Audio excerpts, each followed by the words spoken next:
There is an article that is published on a Sunday, actually Daily Sun. They are talking about the fact that the justice system, well, in charge of prisons, they are coming up with something quite interesting here. They want to jam cell phone signals in prison doors or within prison walls. Now, two things, and I want us to talk about. One is that is this a good idea? Considering that there was a time where a caller from prison once saved life by calling Begicele to say, listen, at this time and this location, this is what is going to happen. One. Two, we also know, as a matter of fact, that there is crime coordinated from prison. So, is this a good or bad idea? Well, firstly, welcome. Thank you so much, Bongani, for having me in your channel. Yeah, so tell me something. I've given you two contradicting views, mutually disruptive versions.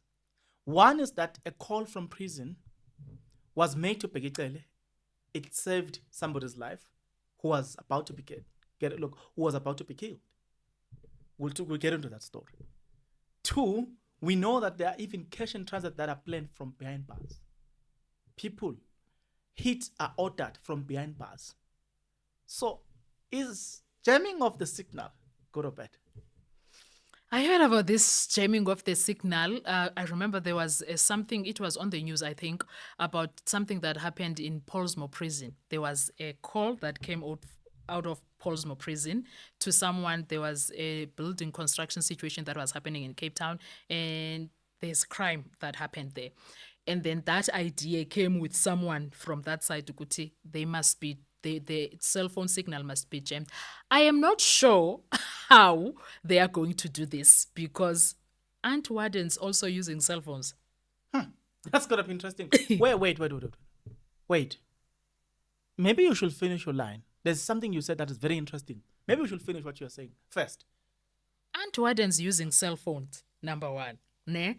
And number two, they are using cell phone for them. That's what I'm saying. Perhaps those cell phones are helping when the other warden is on the other side and calling and asking for whatever. Or then again, there is radio for that, isn't there? Sharp. But now, when we are talking, why are we even talking about jamming cell phones in prison to begin with? That's my problem with this idea that is coming. Why are we even having that problem of talking about jamming cell phone dondoni in prison to begin with? Because the problem is there is the people that work in prison.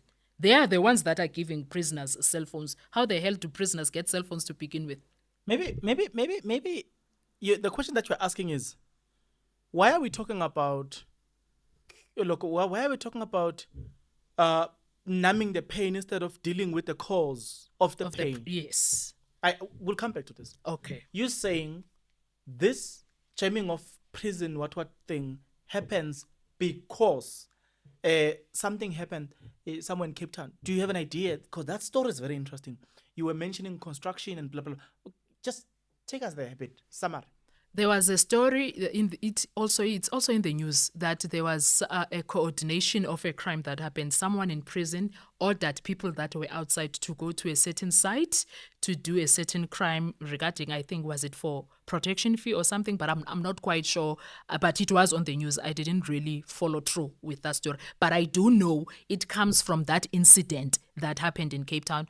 I think people died from that incident. So out of frustration, that person said, the leader said that, the leader of Cape Town, whatever, said that it's about time that the cell phones be jammed in the prisons because of that. So he wrote a letter to whoever, whether it's in parliament or whoever, but it's something that is being taken high up to make sure it happens because apparently they are tired. There's a lot of incidents that have happened just in Cape Town alone that have happened because a call came from inside to outside. Now, let me ask you a question.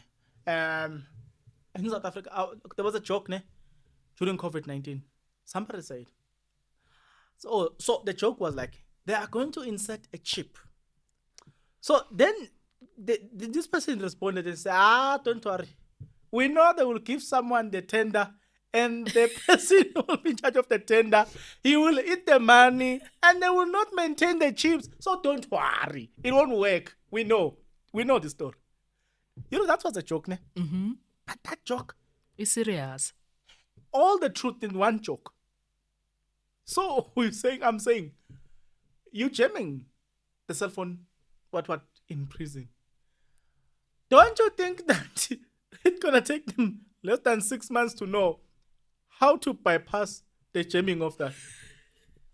Because they are sitting and doing nothing. And those people are smart. And I think most of the crimes that are happening in the country are coming within the walls of prison because those people are using their brains more than anything else.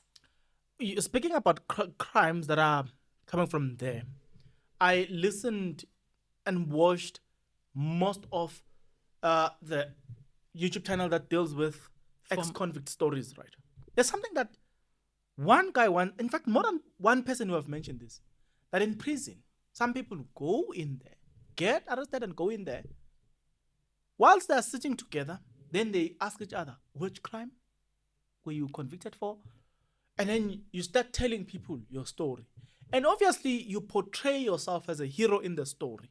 But in the process, this person was saying that is where people in prison educate each other about how to commit crime.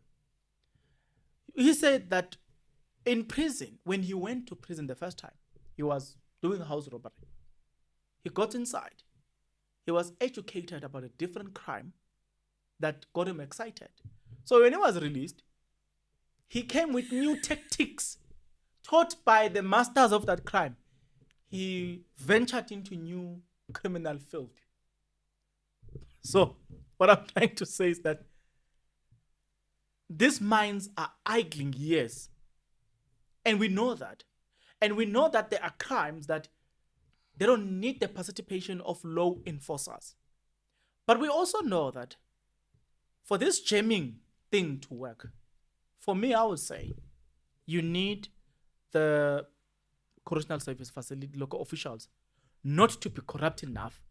Because if the jamming is to be bypassed, they will have to have a hand in it. Prisoners cannot. They don't have the infrastructure to bypass that. For them to do that. Because some of the prisoners, they know these jamming things. Remember that some police officers are arrested. Who knows how this thing works? Hang on. When you say some police, you're going too far. I think you are forgetting something very important. Those prisoners are studying. Some of them are studying IT. So you can't sit here and think that they can't think on their own. There are people that are serving long time sentences and they are busy studying because there's nothing else to do. They kill time by studying. So you think they won't know from the textbook how to do what, robotics and whatnot and whatnot? They do study, those people. And most of people who have criminal minds are smart people, not intelligent people. Look at the brain of Thabo Bester. I'm not saying that there's something to learn from him, but we can't run away. He's been given brains. So if we have those people with such brains, then do you think that these people can't learn certain things on their own when they have nothing else to do? So speaking of jamming things in prison, I think it could be good for not having criminal activities done, but what if they go back to the old way of having people visiting them? We don't know. Maybe it can be tried. The trial will tell us how it goes.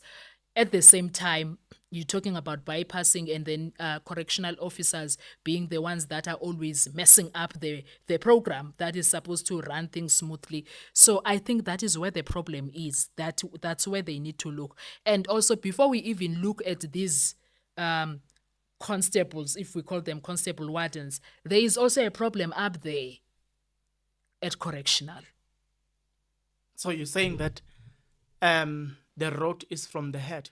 It's very head to the tail, to the feet as well.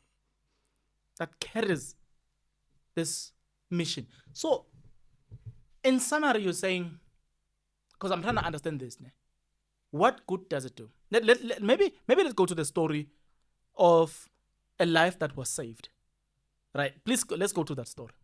Okay, remember there was an article that was written by IOL talking about Bheki Cele. He went to a podcast of what's his Sizwe name? Mpofu. Sizwe Mpofu, saying that there was once a time he got a call from someone who was inside, and this person gave him details, names, lodges, and everything. And then he called the police and said, this is what's going to happen. Can you go check it out? And when the police got there, it was exactly as that prisoner described for Bheki Cele. So that was good.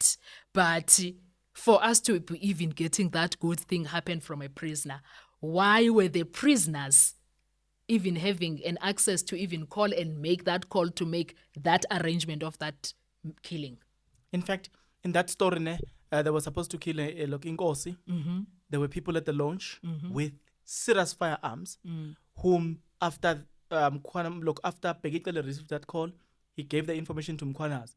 Mkhwanazi visited the area. He found them at the launch with everything that was described by that prisoner to say they are going to do this at this time. This is where they are right now, and then they got arrested. Right?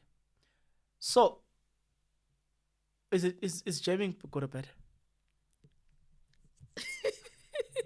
It's good, because it's going to help with the criminal activities being at least closed down. They are not supposed to happen. We won't be having a hero of a prisoner if there was not even a need for him to be a hero. There won't be a need for him to be a hero if that conversation did not happen of those people go do this and that. So in other words, you are simply saying, if we jam the signal, nobody gets to commit a crime, no hero. No Full stop. Yes.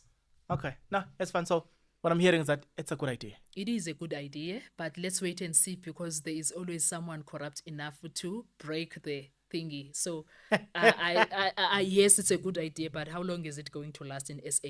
Number two, this is South Africa. How is it going to even start from the ground? Because they eat even money for COVID here. So we have come to the okay. Wait, before you even do that, even in Natim Tetwa that passed away yesterday, no shade, he at some point wanted to do a 22 million rand flag for South Africa. 22 million rand flag. That was going to light at night and what. And then what must we do with it? Do you understand? Maybe it was going to end crime. Aye, man. So I'm saying to you, chances are very high that it might not work, that thing of jamming. The but signal. Let's wait and see. Okay. As we are waiting, we will have to do the right thing, because this episode was recorded at Tondowitos Media Production. And so as we wait for that thing to happen, as you said, what is going to happen, or what I'm going to ask you, is that you subscribe, like the video, comment in the comment section below. Your last word. Thank you so much for inviting me over. I hope, please guys, like, share, comment, and also please make sure you are not shy with our super thanks. We work very hard. Angsawathol. You guys are not giving me super things. Yeah, nevertheless, I'll see you guys on the next episode. Until then, please take care.